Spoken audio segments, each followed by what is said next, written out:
हरि श्रुतिस्मृति करुणालयं नमामि भगवत्पादशङ्करम्। ॐ नमो भगवते रमणाय।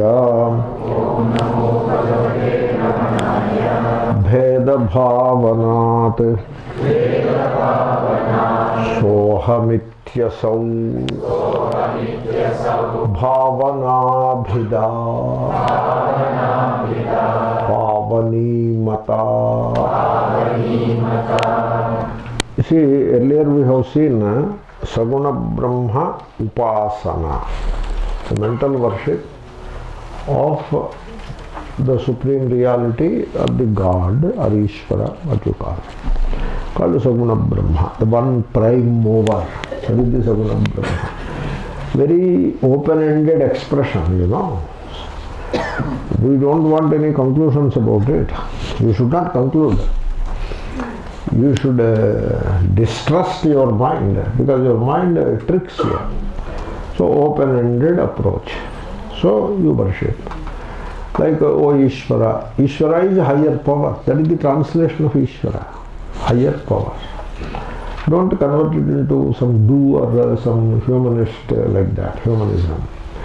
And you, so like when you think of Akasha, suppose you be aware of Akasha, the mind becomes silent. When you are aware of part, the mind is already projecting. Part itself is a projection. Therefore, O Ishvara, the mind becomes quiet and the awareness expands. That is how Ishvara is addressed. I suppose you understand what I mean. And then you contemplate. You want to call it prayer, you call it prayer. But you see, using prayer as a leverage to fulfill desire for a worldly end, by keeping an end in you. Every time you do that, you are reinforcing your incompleteness, your wanting nature, your wantingness. You are reinforcing it, your desires. So continue to project the desires and continue to pray for the fulfillment of desires, and then again project the desires, again pray, again project, again pray. It looks as if you are a very religious person.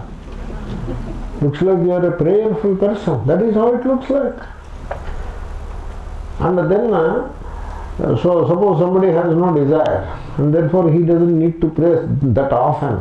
Now he is a less religious person now. Look at that.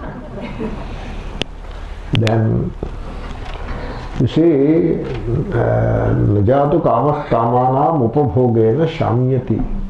So by fulfilling desires, he will not be coming out of desires.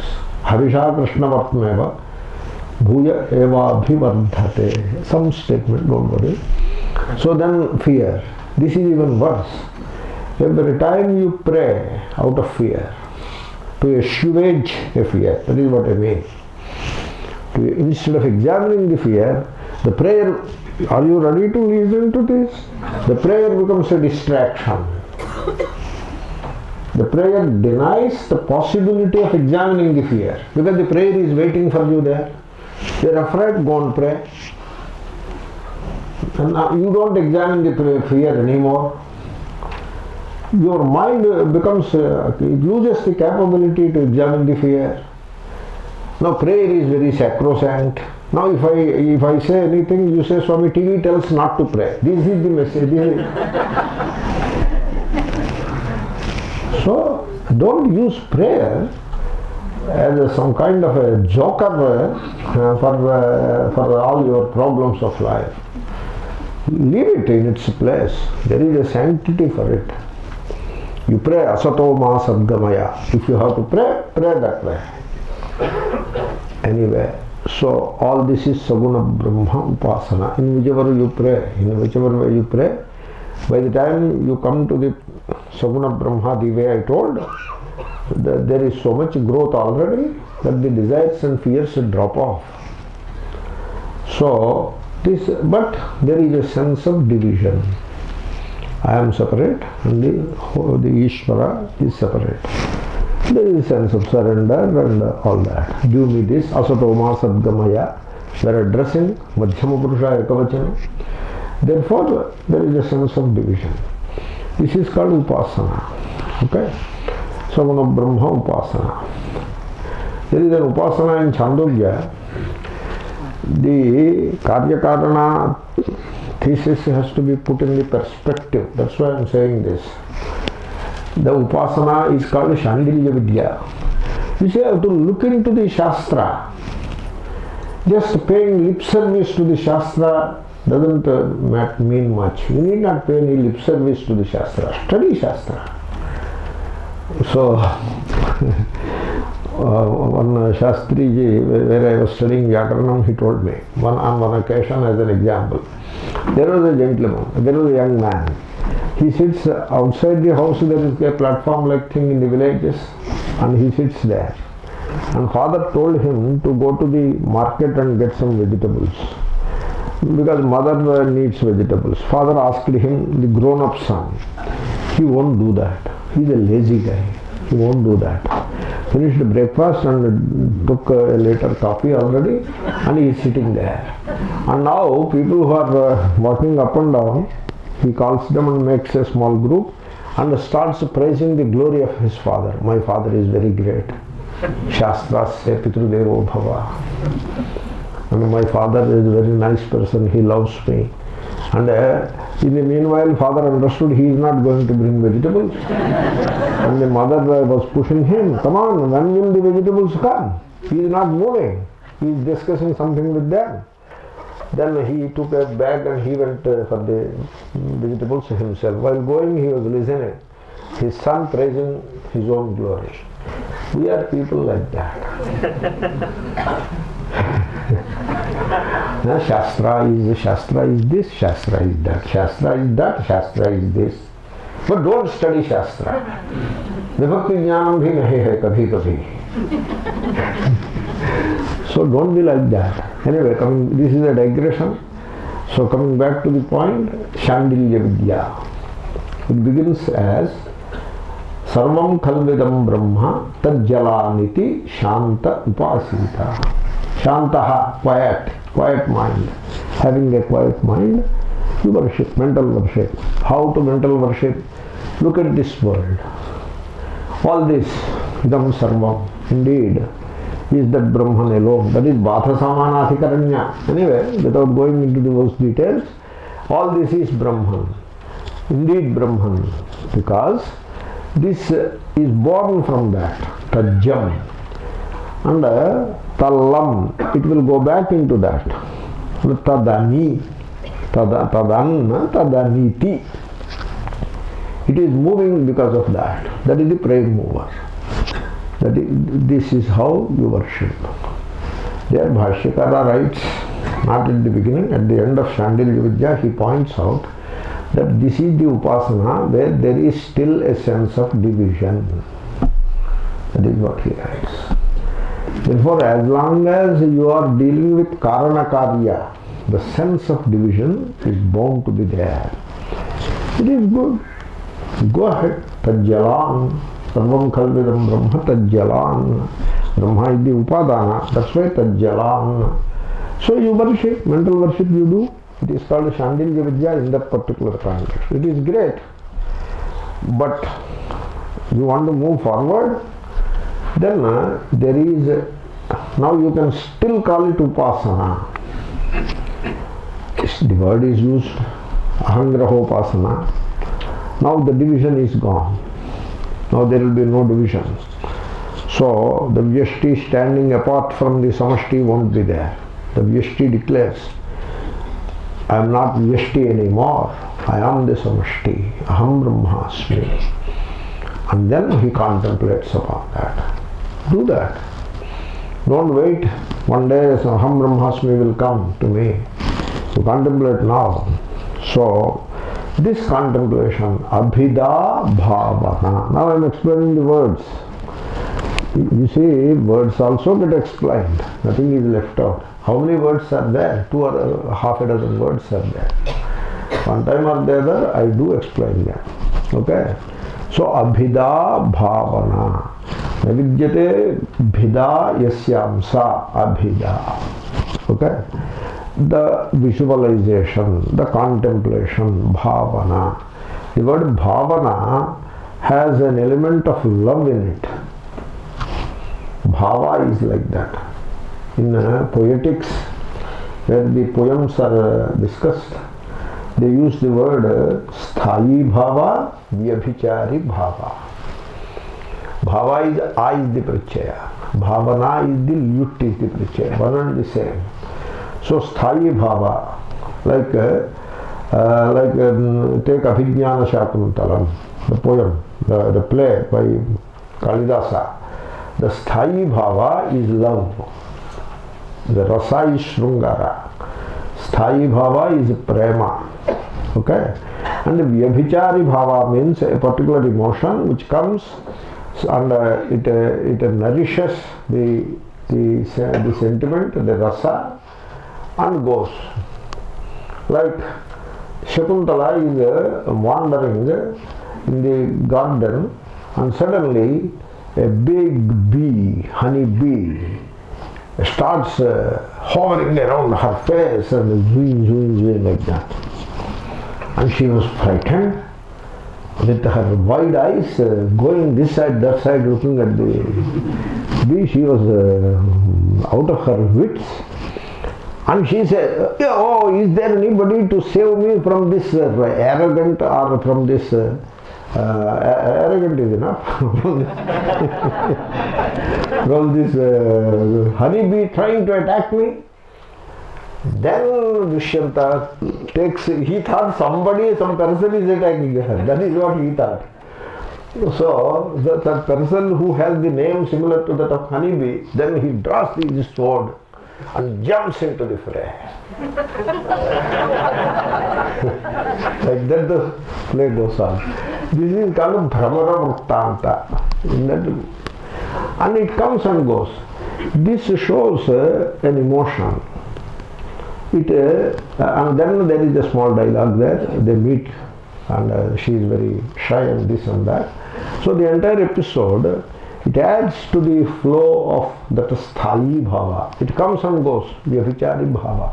So bhava has a sense of love in it. Bhavana. So you should not be like a mathematics professor looking at a mathematics formula. Should not be like that. Okay? There should be some love. Even mathematics professor also loves. You see, shall I tell you? When I was a student of mathematics for quite some time, I was teaching also. The binomial theorem is the most loved by me. Really, it is something, I tell you. You are not looking at some lifeless numbers. You are looking at something alive there. Binomial theorem. Amazing thing it is. So that kind of a love for what you contemplate. Love for the thing that you are contemplating upon. That is the bhavana. Then how to love? I answered that question already. Okay? So remember Bishop of Genova. Okay? That came from the perennial philosophy by Aldous Huxley. Therefore, the love, you learn to love by loving. Like you remember always, the child learns to walk by walking, learns to talk by talking. So become an apprentice of love from now on and learn to love, and that is how you learn to love, that is how you come into love. Anyway, so with love, that abheda means you to get the alertness by sitting upright and closing the eyes, so the distractions are gone. That is the idea. Sitting upright, become alert and awareful. Close the eyes lightly, the distractions are gone. Now you bring out, invoke that feeling of love and say, it is not thought, it is the feeling, deeper than thought. Okay? Say to yourself, Aham Brahmasmi, I am the divinity, I am the fullness. Brahma is not a huge boulder somewhere. Brahma is the fullness. And where is the fullness? It is in your heart. When there is no desire and fear, then what is there? Only fullness is there. You don't come to fullness in a positive way. That is not how you come to fullness. You come into fullness by negation. So negate the desires, negate the fears, dismiss. Negate means dismiss. And give up this persona, give it up. You are not the person that you imagine yourself to be. So you are under the spell of ignorance. Give it up. You are not the person that you imagine yourself to be. At least in the meditation, don't be the person that you imagine yourself to be. You take into meditation also, I am father, he is my daughter, son, she is my daughter. Is that meditation? It is daydreaming. I am father itself is a dream. The entire Jagrati is a dream. You are in a Vedanta class. You are not in some personality development class. Therefore, so give up. Give up the whole blessed thing. Where will it go? It will come and sit back on you again. Don't worry that you will lose some. You don't lose anything. There is nothing to lose. So give up that personality and see what happens to yourself. You bloom, you blossom into the divinity. And be courageous to say that. You have that courage, dhiraha. Kairon ka kaam nahi hai. The people who are made insipid or who are made into cowards by the vicissitudes of life, unable to face life courageously, Vedanta will not help them. So be courageous. We will face. Problems will be there in life, we will face. And death will come, we will invite the death. And so be courageous. Then you will be able to say, Aham Brahmasmi.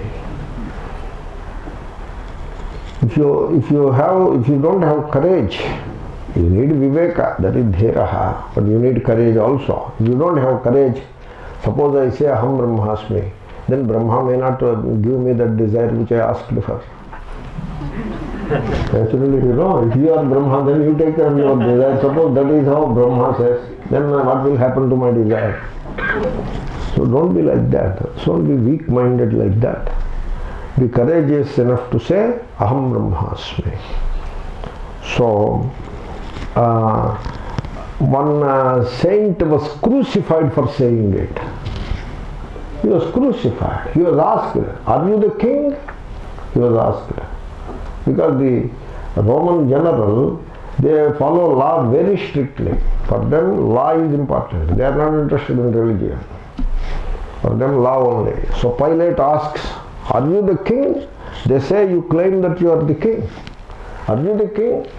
Then the gentleman said, I am the king in the kingdom of heaven. Something to that effect he said. Now the Pilate did not understand. What is that he said? Did he say yes or did he say no? Then all these people, look at that.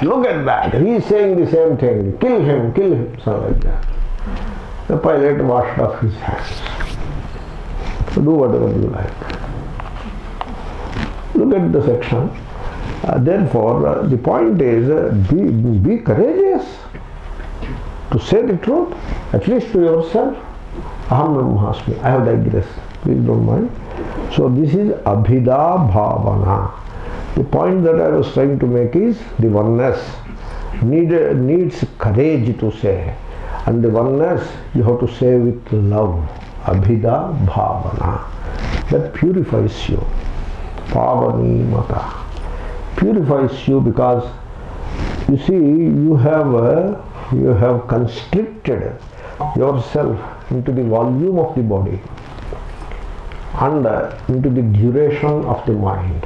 Body is the volume and the mind is the duration, space and time. So you are neither of the body nor of the mind. The volume of the body is not yours. The duration of the mind is not yours. You see, suppose you are limited to the volume of the body. Suppose I am limited to the volume of the body, then I will not be able to see the clock there. I cannot, I have to go and embrace it, then only I will know it. Because I am limited to the body, but I am not limited to the body. As vision, I can see galaxies.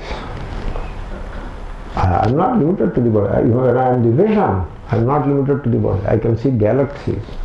When I am the faculty of hearing, I can hear things in the distance, sounds in the distance.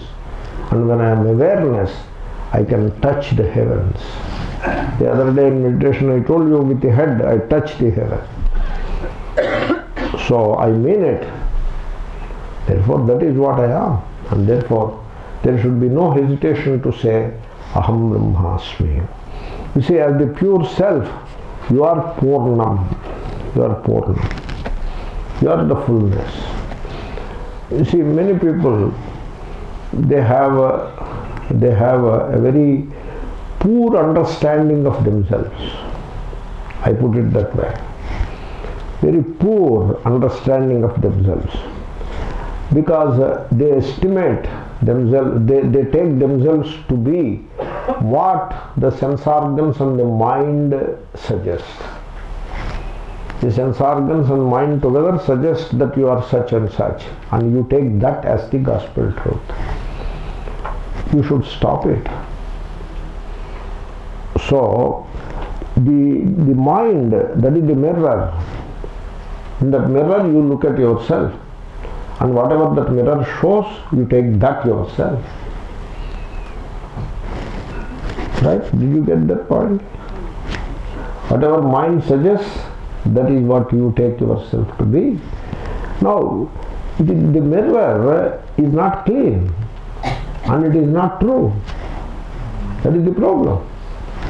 Therefore, it gives you false images. The mirror tells that you are father, but you are not father. The mirror tells that you are mother, but you are not mother. You see this? The students come to listen to Vedanta class, and I have to tell them, you are a father, you are a mother, be a good father, be a good mother, be a loving father, be a loving mother, and so develop a good relationship, uplift them, bring them into this religion, bring them into these rituals. That is how what a good father has to do. This is the teaching. You got the point which I am making? What kind of teaching it is? If it comes from a Purohit, I would not mind. If it is taught by a priest, I don't mind. That is what a priest does. But we have become priests. In the name of Vedanta Acharya, we have become priests. And we pander, I don't know this pander, I have to check the dictionary. We pander to the desires and fears of the people, the students. Did I use the word rightly? Yes. I think so. So anyway, so it is the, so you have to tell them, come on, you hold the person by the collar and shake him and if necessary give a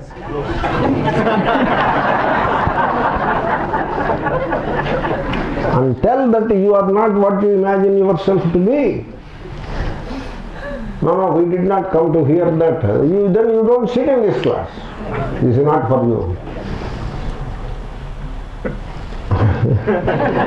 Therefore, it is the mirror in which you are looking at yourself, you are looking at the image and take it yourself. The mirror is not clean. It is not true. It is giving you false images. It gives you false images. So learn to separate yourself from the image and the mirror. You are not the image in the mirror, you are not the mirror.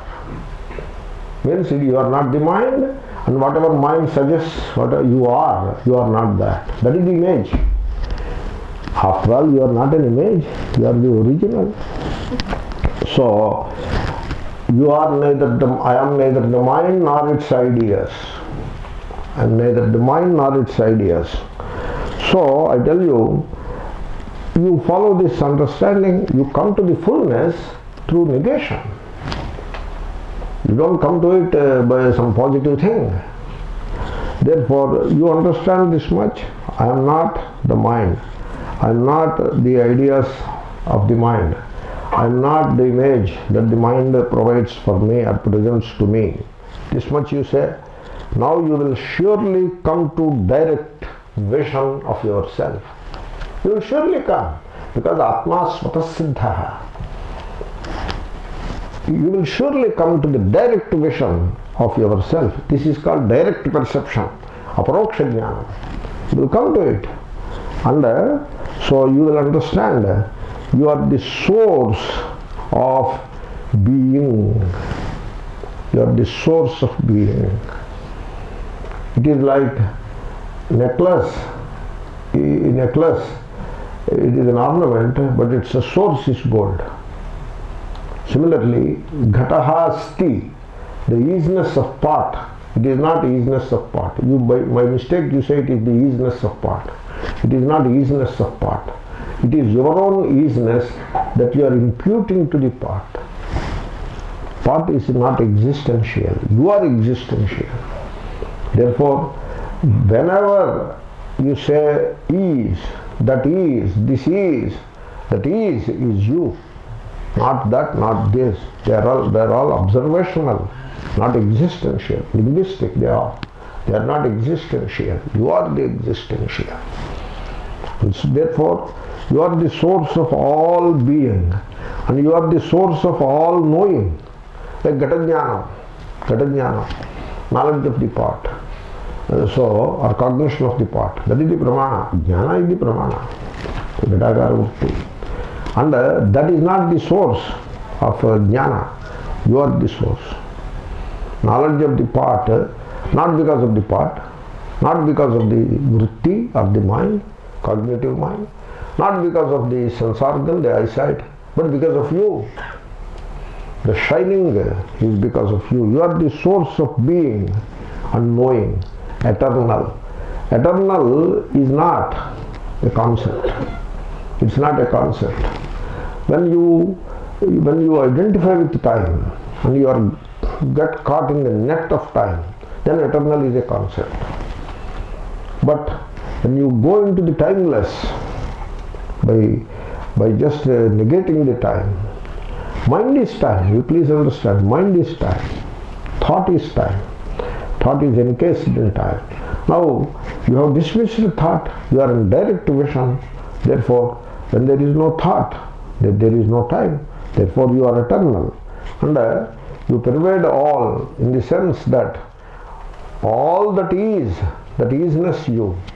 All that shines, the shining is you. Therefore, you are all pervading or embracing. So, that is how you have to understand yourself. Soham. Yes, I gave you one simple explanation of the word soham, the expression soham, that I am.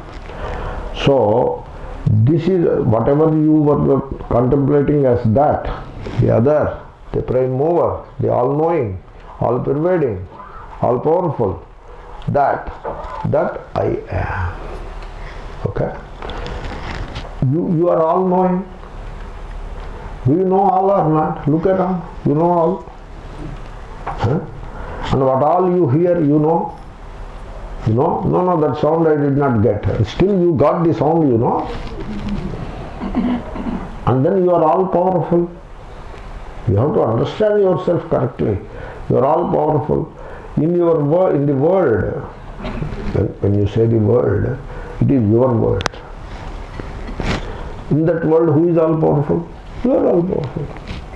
Because you can shut it off if you wish. Close the eyes, the entire Rupa Prapancha is gone. Rupa Skandha, this is Buddha's language. Skandha is Prapancha, is gone. One branch is gone. Stop paying attention to the sounds you hear, another branch is gone. Shabda Skandha is gone. You are that powerful. So, know yourself properly, and therefore Abhida Bhavana. This elevates you, this purifies your mind, this takes away all the fears and all the desires also it takes away. This vision, this contemplation is superior to Saguna Brahma Upasana.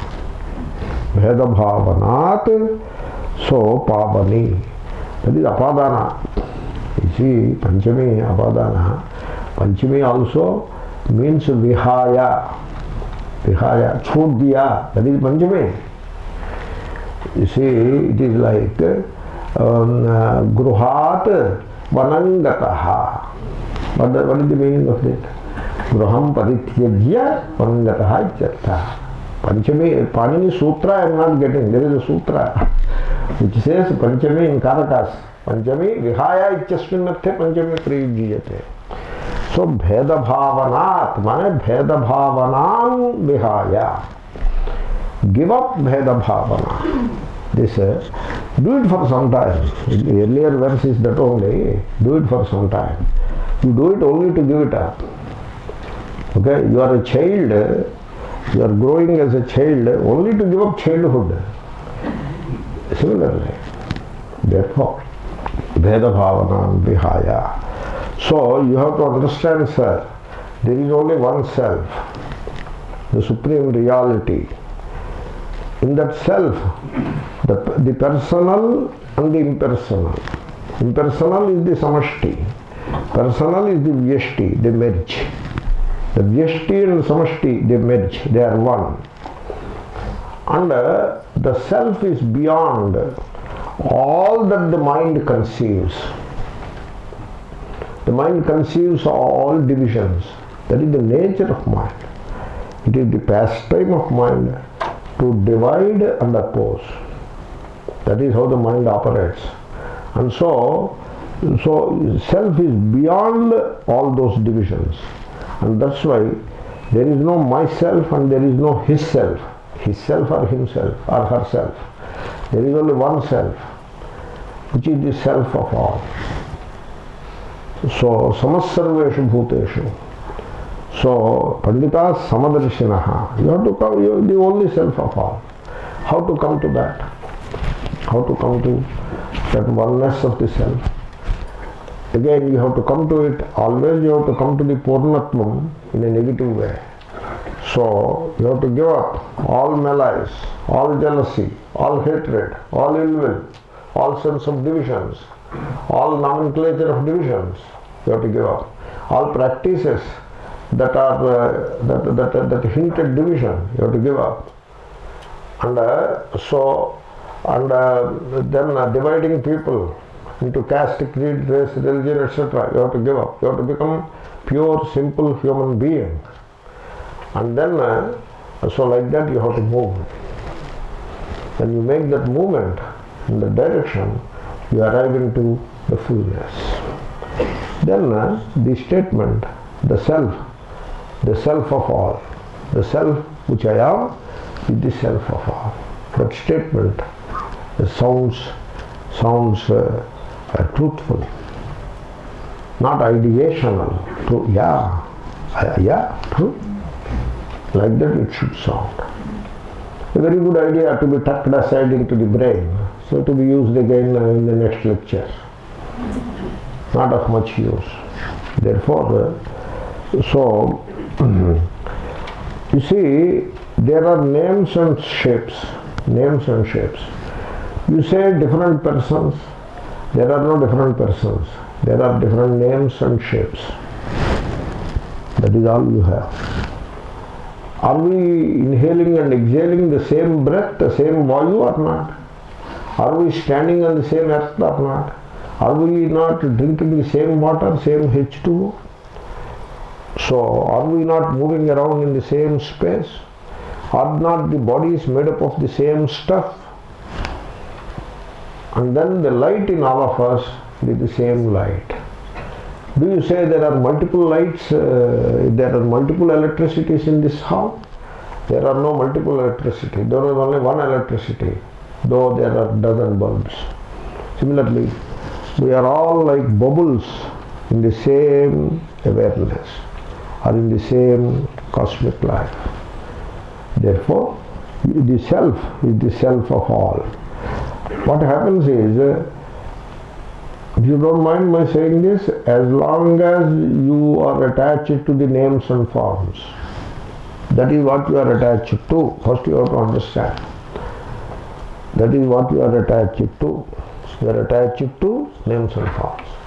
I am attached to my son. No, you are not attached to your son. You are attached to a name and a form. So I am attached to my wife or husband. No, you are attached to a name and form. And attachment is not love. So one has to understand. There is so much to understand. Therefore, when this kind of attachment to names and forms, so you get attached to the names and forms, that misleads. It is very misleading. How does it mislead? It misleads you to believe that there are multiple selves. That is how you end up believing. Where from this belief came? Because you are misled by the attachment to the names and forms. The names and forms are diverse, and therefore diverse bodies and diverse minds, which is the same as diverse names and forms. So, because you are attached to the names and forms, you imagine multiple selves. Multiple selves. Then there is a personal self and a universal self, Hiranyagarbha. And I am called God, and I am the personal self. I worship Hiranyagarbha. This approach is at the learner's stage. A personal self worshipping the universal self is the learner's stage. So Swami Vivekananda made a very powerful statement. We are born in the temple or church, but we should not die in the temple or church. Whether we call it a temple or church, it is a relation between the personal self vis-a-vis the universal self. That is the temple or church. You are born in that. Means in the sense that you begin life like that. But that is the learner's stage. You have to move beyond that. So go beyond. Go beyond. Don't get stuck in duality. Okay? So, you see, you look at yourself. What I had been, I was a child. I was a high school student. I was the son of so-and-so, or daughter. And then I became educated, got a degree, became a bachelor or postgraduate. Then I became a husband, married to a girl. So, you have all these ideas of what you were earlier, what you have been. And you have ideas of what you will be. So I will become a grandfather. My daughter-in-law is now pregnant. Even she is 6 months pregnant. In another 3-4 months I will become a grandpa. And I will celebrate. And you are in Vedanta class. See the contradiction of it. At least wait till the class is over, Appa. वो तो minimum होता है. This is a Vedanta class. I am amazed. How you look at a Vedanta class? Amazed, really. So these ideas, that you have ideas of what you had been, you have been, or what you will be. You have ideas. Now, the fact is, you are not any of those ideas. You are not any of those ideas. The idea about the self is not the self. That is not the self. First understand what the self is not. I give you a mantra. Understand or try to understand what all you are not. What is the difficulty in that? I am not asking you to understand Satchidananda Ananda Brahma. I am not asking you that. Understand the Sarva Jagat Karanam Brahma. I am not asking you that. I am asking you, look at yourself. Understand what all you are not. Understand that. Then what happens? Areyappa, you have now come into the embrace of Brahma. You are Brahma. So, Bheda Bhavanam Vihaya. A devotee went to Bhagavan's place and knocked on the door. Bhagavan's dwelling, he went and knocked on the door. And then there was a sound from the other side of the door. The door did not yet open. Who is that? So from here the reply came, I am the devotee. Then the reply came, there is no place for you here.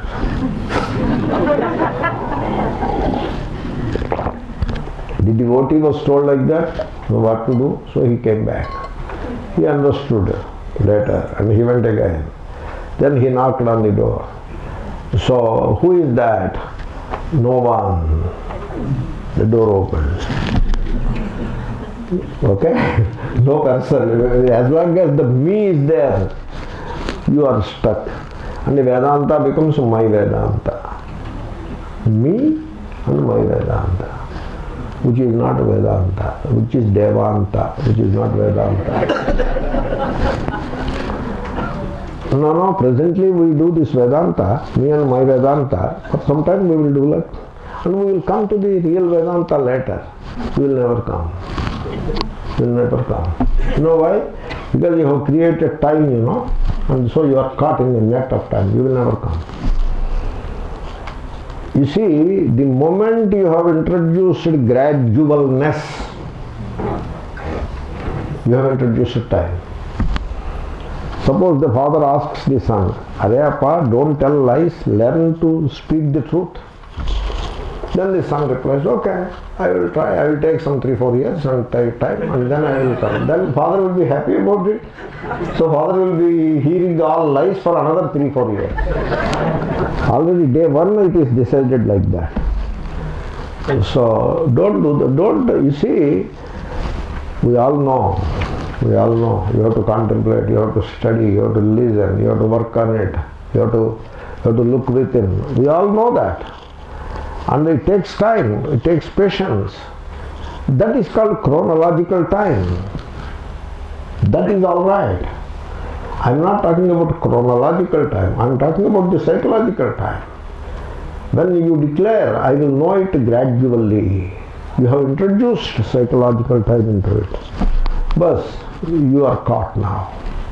Therefore, don't introduce gradualness into it. In Vedanta class, there is no gradualness. There is an attempt, or at least an attempt to perceive the truth, direct perception of the truth. It is not even difficult because it is yourself. Therefore, an idea of the self is not the self. I tell you, all separation, every kind of estrangement is false.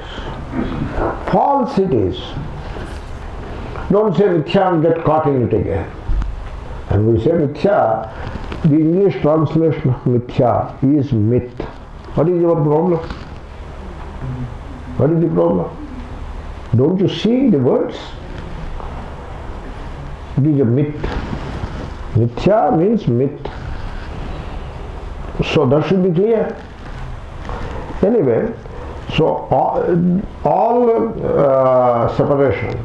That's why I suggest fragmentary thinking. Yesterday I suggested you look at a problem and seek a solution. You are engaging in fragmentary thinking. I suggested that. And so the problem exists because of fragmentary thinking, and the solution is sought in a fragmentary way. You will never be able to solve the problem. Or one problem solved gives birth to half a dozen similar problems. It will continue whole life facing problems only. On the other hand, you rise above fragmentary thinking and look at the problem. Like he failed MSET. I am reminding you, he failed MSET. Ayyo, it is a problem. But look at the whole life of the person. Whole life. He is living for 15, 16 years now and he will live another 40, 50 years. Whole life you look at. And see what happens to the MSET failure problem. It is not a problem. This door closed, another door will open. Life moves on. Therefore, fragmentary thinking in the context of problems. Then fragmentary thinking in the context of self. You think in terms of good and evil. These people are good, these people are evil. These are our people, these are other people. I am a Dutchman. Now you have divided humanity into Dutch and non-Dutch. I am a Kshatriya, divided humanity into Kshatriya and non-Kshatriya. Our people who go to America, they want a hyphenated identity. Look at that. Hyphenated identity. Because they hear something like African Americans. Hyphenated. They are given some special status, etc. Some political thing it is, some social and political. So why should we lag behind? So let us call Indo-Americans. Then there is another group. Why Indo? Indo is a British name, you know. They cannot pronounce Hindu, therefore they said Indo. So we can pronounce Hindu, so we will say Hindu-Americans. So you want that identity now. So in a social or sociological or political context, that may sound very good. I am not saying anything against it. But is it not fragmentary thinking? Are you not engaging in fragmentary thinking? So Hindu-Americans means you stand apart from non-Hindu Americans. And you want to continue like this whole life. You have decided, you have become an ideologue of these fragmentary thoughts. Convert a fragmentary thought or thinking into an ideology and devote oneself to it. It becomes an ideologue. So you are now caught badly in fragmentary thinking. Don't do that. At least, for God's sake, say we are all human beings. Manushya-adhikarat. Start with that word. We are all human beings. Then learn to feel a kinship with a cow, with a dog. We do that in India. In a way, unbeknownst to us, we feel a kind of kinship. When the cow is coming, we yield. We just allow it to go. And then we go our way. We don't complain. Good. Good, in a way good. But take it to its logical conclusion. Therefore, all is one. All is one. Sarvam Kalvidam Brahma. All is one. And you are not personal. You are not personal. You are universal. You see, you have to, so how to know that I am universal? I am not personal, I am universal. How to know? Very simple. Allow the me to drop. It drops. If you allow it, it drops. Then you are already universal. You come into universal by negation. You don't come into any of these things in a positive way. There is no positive way. Please understand. Negative understanding is the highest understanding. You come into, how do you come into universal? So first cover Hrishikesh, then go to Delhi and cover Delhi, then go to Trivandrum and cover Trivandrum. That is how you will come into universal. No, you will never come. You drop the me, now and here. You are universal. Know that you are universal. So, therefore, you stop imagining yourself to be the particular.